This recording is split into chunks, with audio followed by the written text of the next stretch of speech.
moi quand je reste dans la région ici, c'est surtout pour faire de l'escalade, un peu de canyoning, un peu de via ferrata, mais moi ce qui me plaît vraiment c'est l'escalade. Donc parce qu'on a la chance d'avoir des sites exceptionnels comme la Dent de la Rancune. Et voilà, c'est même unique en France parce que c'est le seul endroit en France où on peut grimper sur une roche volcanique qui a une forme aussi caractéristique. Ici, il y a deux endroits pour l'escalade. La crête de Coq et la Dent de la Rancune. Voilà, donc on a ces deux rochers phares là qui sont un peu les gardiens de la vallée de Chaudefour et qu'on a le droit de grimper. Voilà. Et c'est là où tu emmènes les amoureux de la montagne et ceux qui sont plus ou moins adeptes, mais enfin je pense qu'il faut quand même avoir une certaine petite expérience, n'est-ce pas? Petite expérience, oui. Moi j'ai pas une grosse expérience. Je grimpe depuis longtemps, mais je suis un grimpeur tout à fait moyen parce que je grimpe pas souvent. Et donc c'est pour ça que derrière Zolt, ça va super bien. Ouais, d'où la nécessité quand on veut faire des choses comme ça, d'être accompagné par un guide. Bon après il est modeste, hein, ça fait peut-être 40 ans qu'il grimpe, mais il n'y a pas vraiment de possibilité pour des débutants sur ces rochers là, sur la Dent de la Rancune, c'est vraiment pour des gens qui grimpent quoi. Après les consignes, bon, pour faire de l'initiation c'est pas l'endroit idéal. mais bon en tout cas pour grimper la Dent de la Rancune il faut déjà savoir grimper dans le 6A, on va dire 5C 6A pour se faire plaisir. Donc c'est déjà un niveau qui est très correct. Hein. Et puis il faut maîtriser un peu les manœuvres de corde, il faut savoir assurer, il faut maîtriser la descente en rappel. Donc il faut quand même être un alpiniste, un grimpeur complet, aguerri. Pour un diplôme, moi je suis guide de haute montagne, mais en tant que moniteur d'escalade ou guide, on peut emmener des clients sur ces rochers. Dans le département du Puy-de-Dôme, on est 3 guides de haute montagne. Il y a notre guide doyen, là, Jean-Pierre Frachon. Ouais. Et puis après François Lesca et moi, on est de la même génération. Voilà, on s'entend très bien et on travaille sur le même massif. Ouais, moi j'ai la chance de travailler dans plusieurs massifs, les massifs alpins, les Pyrénées, puis même à l'étranger des fois, donc c'est sympa. Et mon camp de base, c'est le sens. C'est sûr qu'il faut un équipement spécifique. Alors finalement, il n'y a pas beaucoup de choses par rapport à l'alpinisme où on part avec beaucoup de barda, mais là, quelques dégaines pour se fixer la corde, pour nous relier à la paroi, parce qu'il y a des pitons qui sont déjà installés dans la paroi.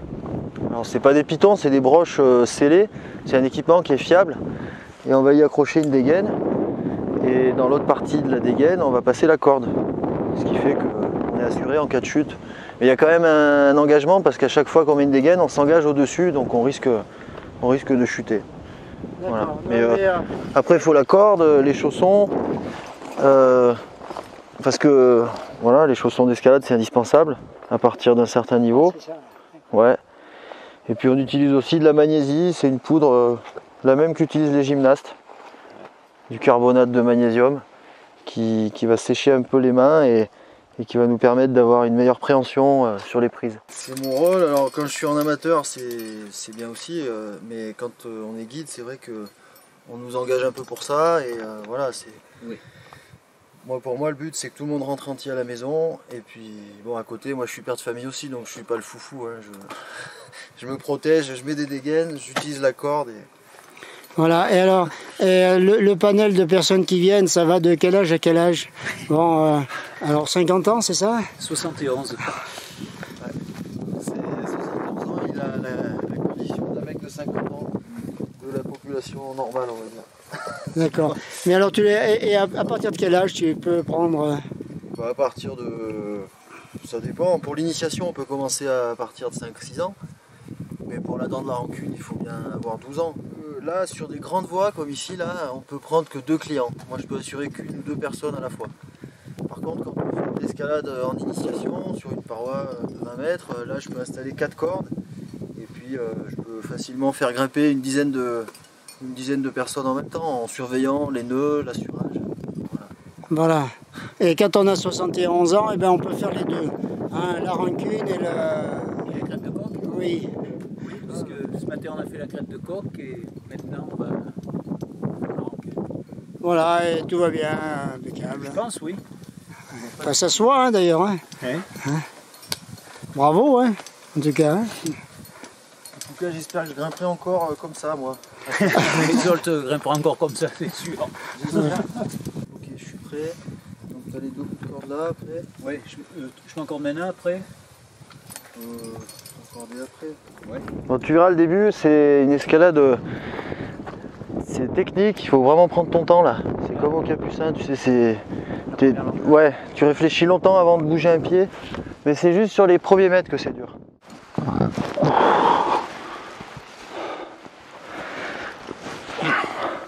Ok, relais. Sec. Ouais. Ok. Attends un peu, je vais installer j'installe un mouflage. Voilà. Super. Tu sens l'acide lactique? Voilà, t'as quelques bonnes prises. T'as quelques bonnes prises pour la sortie. C'est un peu athlétique, mais c'est des bonnes prises. Hein. Tu peux aller chercher à gauche aussi. Ouais. Allez. Voilà, très bien. Ouais, tu peux te mettre, regarde là, à ma droite là, ici. Là, tu as une bonne marche. Ouais. Voilà, bah bien. Oui, bien. Quand même, hein. Ouais, c'est... Heureusement que tu m'as aidé surtout. Ouais, mais bon. Ouais. Écoute, c'est dur. Après, c'est moins dur là. Ouais. Là, on a une petite longueur là, un peu plus courte. Et après, on traverse à gauche. Après, on traverse à gauche et la dernière longueur, elle est... Dans la fissure. Dans la fissure, elle est un peu dure au début quand même. C'est un peu athlétique le début, mais après, ça va. Si besoin, tu m'aideras. Voilà. Bon, ça m'aura coûté plus d'énergie d'assurer que de grimper. Hein. Merci. Hein. De rien, écoute. Bravo quand même, 71 ans. C'est dur. C'est pas tous les jours que je vois des papis grimper là dans de la rancune. Hein. The tower there? Yes, this is the small peak over there? The other one is the Aiguille du Moine and now it's forbidden because it's in the réserve naturelle. Puis on peut mettre les gants hein, parce que là c'est plein gaz, c'est bon. Ça y est, j'ai mis les gants.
Initier également les enfants.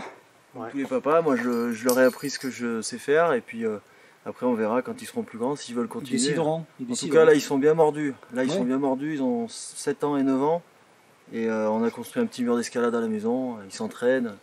Ils ont des tablettes de chocolat et ils n'ont qu'une envie, c'est de battre le père. Tu peux faire du solo auto-assuré. C'est-à-dire que tu accroches la corde à un arbre par exemple. Et puis ensuite tu mets un système de freinage au niveau du pontet qui va laisser coulisser la corde dans le sens où tu grimpes et qui va la retenir dans l'autre sens. Donc comme quand tu grimpes en tête, tu mets les dégaines et puis en cas de chute, après il faut mettre un système d'absorption au niveau de l'arbre. Moi je mets un élastique qui va venir remplacer le rôle de l'assureur un peu et dynamiser la chute. Et quand tu arrives au sommet, tu redescends en rappel pour déséquiper la voie et tu la remontes ensuite avec une poignée. Donc en fait tu fais la longueur 3 fois. Et voilà. Et ainsi de suite. Faire des hivers comme ça, c'est un truc de malade. Ah ouais. C'est-à-dire. C'était plein de... C'est pour ça que j'ai la tendinite là. Hein. J'ai fait trop. En décembre j'ai fait 20 jours de ski, en janvier j'ai fait 25 jours de ski. Ah ouais. Pas un jour de repos, des fois j'enchaînais 7 jours sur 7. Ouais, là c'est beaucoup. Et puis avec des sorties dans les Alpes tous les mois. C'est vraiment beaucoup là. Au bout d'un moment, tu te lèves tous les matins à 6 h, tu brasses la neige. Ouais. Et puis tu brasses la neige. Tu fais la trace devant là. En plus. J'ai fait 3 journées ici quoi. J'ai été avant-hier, aujourd'hui, puis normalement je dois y aller vendredi. Ah ouais. J'espère que vendredi il fera beau. Ici à la Rancune? Crête de coq plus dans de la Les rancune, deux? avec un couple, un jeune couple. Ah. Normalement, quand c'est des semaines comme ça où je fais que ça, moi j'adore. Hein. Moi je pourrais faire ça tous les jours. Mais je suis bien obligé de faire un peu d'autres choses, tu vois, de la Via Sans doute. Ferrata, du canyon. Et après, il y a des moments où je pars dans les Alpes, une semaine, 2 semaines, pour faire des grandes voies, de l'alpinisme. C'est assez exigeant, ouais. C'est assez exigeant. Et la différence, c'est qu'un sportif de haut niveau, vers 35 ans, il va s'arrêter, mais le guide, il faut bosser jusqu'à 60 ans. Et il faut faire attention à tout ce que tu fais pour pas se casser la gueule, il faut faire attention à ce que tu manges. se blesser. Ouais. C'est assez exigeant. Mais, Tu te rends compte de plus en plus que tu es fragile, quoi. Donc après, au fil des années, tu te rends compte qu'il faut que tu assures tes arrières. Il y a tellement de gens qui méconnaissent leur corps complètement Ouais. et qui font comme si c'était un objet qui en prennent aucun soin. Eh ben non. Ouais. Mais moi, je peux pas me permettre. quoi, Et non, parce que j'en ai mais non, besoin pour bien sûr que travailler. non. Alors après, Toi, quand tu peux pas te permettre. tu as 35 ans, tu as 2 gamins, tu te dis bon, mais je vais faire attention. Le métier de guide, si je me casse la gueule, je travaille plus. Donc il faut peut-être que j'achète un appart ou que je me trouve un revenu à côté. Ouais. Et il faut vraiment faire attention. Après, tu apprends à travailler avec la douleur aussi. Tu apprends à, si tu as une tendinite, à finir la saison avec la douleur en t'économisant, en choisissant ton travail. Tu vas orienter ton travail vers telle ou telle ascension. Ou, tu vois, et donc il faut savoir gérer les douleurs. Parce que des fois, tu peux pas t'arrêter quand tu veux. Si tu as une opération de prévue, tu vas te la programmer en automne. Parce que c'est comme ça, point barre. En été, il faut travailler. Ce dire, c'est que le client il soit content, et puis que tout le monde rentre en bonne santé. Et puis, je me fasse plaisir aussi. Parce que tu arrives à véhiculer la peur, en fait. Donc, il ne faut pas la transmettre au client. Le client, il a besoin d'être assuré. Donc, pour être assuré, il a besoin d'être avec un guide qui maîtrise des voies qui sont équipées, comme ici. Et puis, ensuite, tu peux faire de l'escalade traditionnelle sur coinceur. Quand on va en montagne par exemple ou sur des grandes voies qui sont pas équipées, on utilise des coinceurs, des pitons, voilà, des friends. On place nous-mêmes nos protections. Est-ce qu'on peut dire que c'est un sport dangereux? Oui. Ou c'est une passion dangereuse? Moi je pense que c'est les deux, ouais. C'est un sport dangereux et c'est une passion dangereuse. L'escalade beaucoup moins que la montagne. L'escalade moins que la montagne, parce que l'escalade, tu vois... Là, je risque rien du tout, moi. Hein, là. Ouais. Rien. Sinon, pendouiller au bout de ma corde, c'est tout. Après, c'est dangereux dans le sens où le jour où tu fais une faute d'inattention, ça pardonne pas, quoi. C'est le facteur humain, toujours. Le facteur humain, l'erreur d'inattention qui fait que même le mec expérimenté, il va se faire avoir. Il suffit de penser à des grands alpinistes qui sont morts en rappel. Bah oui. En rappel, des très grands alpinistes. Hein. C'est ça. Après, en alpinisme, par rapport à l'escalade, tu peux rajouter, par rapport au facteur humain, tu peux rajouter le danger qui vient le danger objectif, qui vient de la montagne et qui n'est pas toujours prévisible. Par exemple, les chutes de pierre, les chutes de sérac, les avalanches, la foudre. Tous ces dangers que tu as en alpinisme, en montagne, et qui sont des dangers objectifs, et que tu ajoutes. En fait, à l'escalade, tu n'as que le facteur humain qui peut vraiment faire que... Le facteur humain, tu peux le maîtriser avec la concentration. Être le milieu. Ouais. Et encore, même quand tu connais bien le milieu, il faut encore beaucoup d'humilité pour être capable de réadapter son itinéraire et de renoncer parfois. Parce que tu sens que là, il va y avoir... Et des fois, même la nature, elle peut t'envoyer des messages pour te dire, là, tu prends des risques, il faut savoir les écouter, quoi. Mais encore plus que l'escalade, c'est... Oui.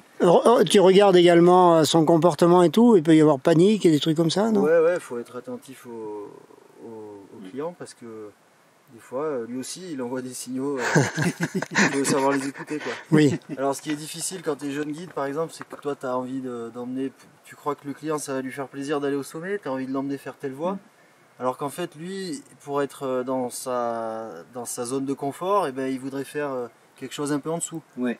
Et il y a toujours une différence entre ce que toi, tu as envie. C'est vrai, là, ce qu'il dit, là. Voilà. Donc il faut savoir un peu écouter le client et vouloir lui faire plaisir et pas forcément te faire plaisir à toi. Donc c'est vraiment le sport phare pour toi. Pour moi, c'est pas un sport. C'est une passion. Ouais. Le mot sport, moi, ça me convient pas. C'est pas un sport. Je suis d'accord. Oui, c'est une passion, ouais, absolument. Ouais. Une passion. Je suis d'accord. Ouais. Et pour toi? Jolt. Ah ben pour moi, Jean-François, il a tout dit. Hein. Bonjour. Pour moi, c'est pas un sport non plus, c'est une passion. Et j'en ai fait mon métier. Allez. J'ai encore une belle journée dans un bel endroit. Donc, Ouais. on est des privilégiés. C'est vrai. Ah oui, vraiment. Hein. Ouais.